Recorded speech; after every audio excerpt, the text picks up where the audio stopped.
अब केडियानॉमिक्स के फाउंडर सुशील केडिया जुड़ गए हैं, उनसे जानते हैं कि अब यहाँ से किन शेयरों में तगड़े एक्शन मिल रहे हैं। पहले तो इंडेक्स पे क्या करें, क्योंकि ये कल प्राइम मिनिस्टर ने कहा कि रिकॉर्ड लगाएगा स्टॉक मार्केट, और खैर अभी तो फिफ्थ फेज खत्म हुआ है, लेकिन मार्केट थोड़ा सा इस समय वॉलेटाइल है। इंडिया विक्स देखिए आज किस तरीके से भागा। आपको क्या इंडिकेशन बिल्कुल। मिल रहे हैं? देखिए, आज का इंडिया विक्स का व्यवहार थोड़ा सा विचित्र है। एक अच्छा खासा रिवर्सल देने के बाद 4-5 दिन दबा हुआ रहने के बाद अगर अगर ये थोड़ा सा आज उछल रहा है, तो ये चिंता तो बनती है इसको देखकर। पर पूरा दिन इसको आज वॉच करना ठीक है। अभी के अभी इंडिया विक्स पे रिएक्ट नहीं करेंगे। और जहां तक इंडिसेस का सवाल है, हमारे इंडिया विक्स अगर आज भी इतना ऊपर ही बंद हो जाता है तो ये चिंता का डेफिनेटली विषय। देखिए, अगर पीसीआर ये चार्ट दिखा पा रहा है, इंडिया विक्स यहां से रिवर्स हो चुका था और आज की ये स्पाइक थोड़ा सा आश्चर्यचकित करने वाली है। तो दिन के अंत तक अगर ये अच्छे खासी घुमावट इसमें नहीं आ जाती है, तो लॉन्ग एक्सपोजर को रिड्यूस करना या हेज पोजीशन को बनाना अपने फ्यूचर्स में मुनासिब होगा। देखते हैं 2-2:30 बजे तक इसको। और अगर मैं निफ्टी की और बैंक निफ्टी की बात करूं, तो बहुत ज्यादा कुछ बदला नहीं है। मैं अनुमान लगा रहा हूं कि पीसीआर ये चार्ट मेरे स्क्रीन पर दिखा रहा होगा। पिछले जो दो हाई थे 22,865 पर, ये आवरली चार्ट पे, ये जब एक बार 22,865 का जो स्तर है ये अगर क्रॉस भी हो जाता है, तो एक अगला रेजिस्टेंस जो हम प्लॉट कर सकते हैं वो 23,150 का है। तो 22,850 से लेके 23,150 के बीच कई प्रकार के रेजिस्टेंस जोन्स होंगे। और कोई एक्स्ट्रा ऑर्डिनरी ऐसा रिजल्ट आ जाए कि इन जोन्स को भी टच नहीं करना पड़े और मार्केट पूरा ऊपर एक्सप्लोड कर जाए, जिसकी चांस कम होती है, तो तकरीबन आप ये समझ लो कि अगले 1 महीने की आउटलुक यही है around the elections. Unless and until कोई एक्सेप्शनल रिजल्ट नहीं आ जाते हो, 400 पार अगर हो गया तो क्या पता ऊपर की सर्किट भी लग जाएगी, फिर सारे चार्ट टूट जाएंगे। आप उस बात की आप 10-15% संभावना पकड़ लो, तो बाकी की 85% संभावना मैं ये लेके चलता हूँ कि 23,150 से लेके 22,000 के बीच का बाजार है।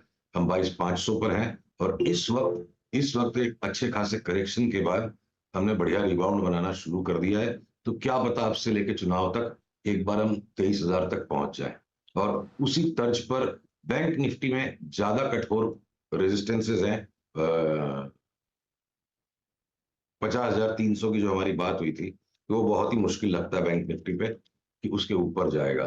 तो हो सकता है कि जो आईटी ने अब एक नया बुल मार्केट खड़ा कर दिया है, जो मेरे अनुमान से 3 से 4 महीने में सीएनएक्स आईटी इंडेक्स को 25% अगर बढ़ना है, तो निफ्टी अफोर्ड कर सकती है कि बैंक निफ्टी 50,000 के ऊपर ना जाए, ढीलापन रखे, और सीएनएक्स आईटी निफ्टी को और ऊपर तक लेती चली जाए। ओके, चलिए ये बात हो गई कुछ मेन सेक्टर्स की। आज का सबसे स्टनिंग मूव है मेटल्स में। सुशील, क्या ये मूव यहाँ से और आगे चलेगा या फिर यहाँ पर आपका व्यू डिफरेंट होगा? देखिए, जब कोई भी विस्मित करने वाली बात हो, तो अपने आप को उससे दूर हटा के पहले सोचना चाहिए, चाहे किसी की लॉन्ग हो या शॉर्ट पोजीशन हो। ये सोच के आप कैलकुलेशन शुरू करो कि मेरी जीरो पोजीशन है। तो ये जो भी आज जो ये अचंभा सा बन रहा है मेटल्स में, क्या यहाँ पे लॉन्ग एंट्री पॉसिबल है? एक तरफा इस तरह की बढ़त लेने के बाद यहाँ से लॉन्ग एंट्री नहीं पॉसिबल नहीं है। तो अगर आपको 1-2-3 दिन और भी इसमें अगर स्ट्रेंथ दिखता है, तो बैठ के साइड में इंतजार करना पड़ेगा। It's too late to be a bull on metals. और हम इंतजार में हैं कि कब इसमें नया सेल सिग्नल आए, जो कभी भी आ सकता है। आप ग्लोबल मेटल मार्केट्स को भी देखो, चाहे वो कॉपर हो, कल स्पिनिंग टॉप बना रहा था, आज का देखते हैं डाउन मूव देता है कि नहीं। या इवन गोल्ड सिल्वर ने जो नया हाई टच। मेटल्स पे सारांश में बात यह है कि एक यूफोरिक फिनाले लग रहा है, और यहाँ नई लॉन्ग एंट्री तो हम कर नहीं सकते हैं। शॉर्ट करने के लिए हमको 1-2-3 दिन जो भी इंतजार करना पड़ेगा। हम इसको बेचने के इंतजार में, चार्ट के पैटर्न्स बिल्कुल पूरी तरह से पक गए हैं और लग नहीं रहा है कि यहाँ से कुछ सस्टेनेबल अपमूव को इस भाव से भी नई तेजी करके पकड़ना संभव है। अच्छा, मैं अभी बैंकों का जिक्र कर रहा था सुशील जी। क्योंकि लास्ट वीक भी जब आपसे चर्चा हुई थी तो हम कुछ ओवरसोल्ड स्ट्रक्चर्स के बारे में बात कर रहे थे। कोटक पर आपका टेक क्या है? और पीएसयू, क्योंकि आपने जो शब्द का इस्तेमाल किया कुछ देर पहले कि बैंक निफ्टी एक बहुत कठोर रेजिस्टेंस के सामने खड़ा हुआ है, क्या है वो फोर्स जो इसको इस रेजिस्टेंस के पार ले जाएगी? बैंकों में आपका चुनाव क्या है इस वक्त? देखिए, बैंकों में मेरा चुनाव ये है कि अगर कोई विवशता ना हो, कोई विवशता है कि कुछ सौदा करना ही पड़ेगा, तब तो किया जाए। सारे के सारे बैंक्स अलग-अलग अपनी-अपनी ऑर्बिट्स में घूम रहे हैं। एचडीएफसी जिस तरह से दबा हुआ है, वो कभी भी उछल सकता है। ये एक्सिस और इंडसइंड बैंक को जितना चरमरा के ऊपर तक रखा हुआ, कभी अचानक छोड़ दे 10-20% की में बहुत शार्प डाउन मूव बन सकती है। बंधन बैंक लॉन्ग टर्म के लिए बाई एंड होल्ड है। अगर आप एयू बैंक को देखो, तो कूट-पीट दिया गया है, पर यहाँ आकर के अटका हुआ है। और एसबीआई एकमात्र ऐसा पैटर्न है जो थोड़ा सोबर है और जिसमें दोनों तरफ के ट्रेड बन सकते हैं। ये आप देखो चार्ट को, ये आवरली, ये सॉरी जो डेली चार्ट है। अब आज ये ऊपर का अगर ब्रेकआउट अब ये देने लग गया है, यहाँ से जो ये जो ब्रेकआउट आ रहा है आवरली चार्ट पे, यहाँ से आप लेकर के एक 860 तक की चाल खेल सकते हो। उससे ऊपर का मूव अभी नहीं दिखता है। छोटी ट्रेडिंग करने के लिए, एक बहुत दीर्घकालीन ट्रेडिंग करने के लिए एक एसबीआई में ब्रेकआउट बन रहा है जो 860 तक जा सकता है। बाकी कहीं पे भी बहुत स्पष्ट बढ़िया पैटर्न्स नहीं है कि जिनमें दबंग होके स्पष्ट होके आराम से काम किया जा सके। ओके, तो दबंग होके कहाँ पर ट्रेड बन रहा है इस समय सुशील, लॉन्ग या शॉर्ट? देखिए, दबंग तो सबसे ज्यादा काम मुझे ये लगता है, सबसे बड़ी बहादुरी है कि यहाँ पे बहादुरी नहीं करना। इतनी बड़ी अनिश्चितता है चारों तरफ से।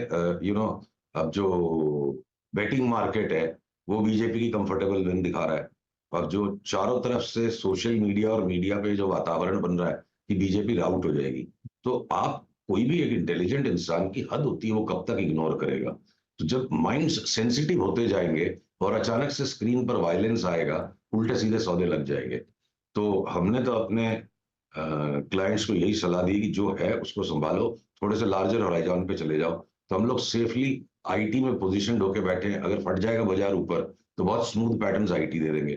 पर अगर डाउन साइड आ गया, तो ये मेटल्स में, बैंक्स में, फाइनेंशियल्स में और लार्जली ऑटोज में बहुत बड़ी पिटाई हो सकती है। तो हम एफएमसीजी, सीमेंट और आईटी, जो कि बिल्कुल नीचे से अब जस्ट घूमे हैं, तो हम सेफ्टी फर्स्ट के हिसाब से इनमें पोजिशन है। कुछ मीडिया एंटरटेनमेंट के स्टॉक्स है, तो टेक्निकल मार्जिन ऑफ सेफ्टी जिन स्टॉक्स में बहुत अंडर परफॉर्म में रहकर चलना शुरू हुए, हम उनमें पोजिशन है। और चुनाव के नतीजे क्या आएंगे वो तो बाद में पता चलेगा। उसके पहले यहाँ मार्केट में अचानक अजीब सा वायलेंस अगर आ गया, तो हमारी पोजीशंस को हम संभालेंगे कैसे? तो बहादुरी इस वक्त हमने तो यही तय किया है, बहादुर न बनने में। बाकी सबको बहादुरी करने दो, हम देखेंगे जब स्पष्टता आएगी पैटर्न्स में, तब और अग्रेसिव होंगे। बहादुरी बहादुर ना बनने में है इस समय, ये आज इंटरेस्टिंग लाइन बोली। अच्छा, केमिकल्स केमिकल्स में इस समय क्या व्यू बन रहा है? क्योंकि यहाँ पर कुछ स्टॉक्स हैं जिन्होंने शायद बॉटम के साइन दिखाए, आपका क्या व्यू रहेगा? देखिए, केमिकल्स हो सकता है कुछ समय निराश करें, ढीलेपन का माहौल बनाए रखें। पर आप अगर ज्यादातर केमिकल्स के स्टॉक कोई F and O trading grade के नहीं है, एफ एंड ओ में अवेलेबल हैं बहुत सारे नाम, पर सरल नहीं उनमें ट्रेडिंग करना। तो आप 3 से 6 महीने के व्यू में केमिकल्स में ये समझ लो 5% की डाउन साइड ब्रॉडली स्पीकिंग, और अपसाइड 30 से 35% का है। इरिस्पेक्टिव, देखिए चुनाव एक बहुत बड़ी चीज है, उसके अलावा कॉर्पोरेट और सेक्टोरल परफॉर्मेंस भी काम करेगा निवेश के लिए। तो केमिकल्स, आप ये समझ लो हमारा एक चौथा सेक्टर है जिसको हम 3 महीने से ज्यादा की अवधि वाले सारे व्यूज में हम ऑलमोस्ट सारे के सारे केमिकल स्टॉक्स पे बहुत ज्यादा बुलिश है। अच्छा, कुछ स्टॉक्स ने सुशील जी बड़ा मूव दिया, उसके बाद एक रिवर्सल भी स्क्रीन पे विजिबल है। एस्ट्रल ने आज से 2 रोज़ पहले अपना ऑल टाइम हाई क्रिएट किया, उसके बाद रिवर्सल। आई थिंक अर्निंग्स बहुत अच्छी नहीं रही इस बार इसकी। ये रियल स्टेट इंसुलेट स्पेस में एस्ट्रल, पॉलीकैप तो खैर मेरे प्रश्न में सम्मिलित ही नहीं है, ऑल टाइम हाई पे है। प्रत्यक्ष को प्रमाण की ज़रूरत क्या है, बट बाकी एस्ट्रल पे आपका व्यू और रियल स्टेट पे आपका व्यू इस वक्त? आपने एस्ट्रल का ASTRAL? हाँ, एस्ट्रल एस्ट्रल या एस्टर? एस्ट्रल, हाँ राइट सुशील जी, वही एस्ट्रल। 2080 का भाव है स्क्रीन पे। देखिए ये आप और हाँ, तो 2080 का जो भाव है ये वो चार्ट मेरे स्क्रीन पर है और ये बहुत शार्प रिवर्सल यहाँ से जो दे चुका है कि कोई भी अगला थोड़ा भी कोई रिबाउंड आता है अगर, तो उस रिबाउंड में बेचिए, वरना अगर ये फर्दर और वीकनेस आ जाती है यहाँ से भी, ये आज के लो से भी और नीचे चले 2060 के नीचे जाए तो और बेचिए इसको, या इन्हीं रिबाउंड में बेचिए इसको। कम से कम हमें लगता है 1700 तक आना है। और रियल एस्टेट के स्टॉक्स में भी एक भारीपन है इस वक्त, हड़बड़ा करके वहां पर भी किसी तरह का नया एक्सपोजर बनाने की सलाह नहीं है। बेच देने लायक इमीडिएट कोई सिग्नल्स नहीं है, पर अगर लॉन्ग टर्म कोई व्यू लेते हैं तो इंडिया बुल्स हाउसिंग फाइनेंस मुझे लगता है 200 का 300 हो जाए, और इंडिया बुल्स रियल एस्टेट ये भी यहाँ से 30 से 40% बढ़ जाए शॉर्ट टर्म ट्रेडिंग के लिए। अगले 8-10 दिन के लिए मैं ज्यादा बहादुर नहीं बनना चाहता हूं, पर अगर इस वक्त विस्मय है अगले 8-10 दिन चुनाव का, तो भी हमें काम करना है, तो हम लार्जर टाइम फ्रेम पे 3 से 6 महीने के लिए इंडिया बुल्स के दोनों स्टॉक बड़े अच्छे लगते हैं। ओके, चलिए सुशील, बहुत बहुत शुक्रिया।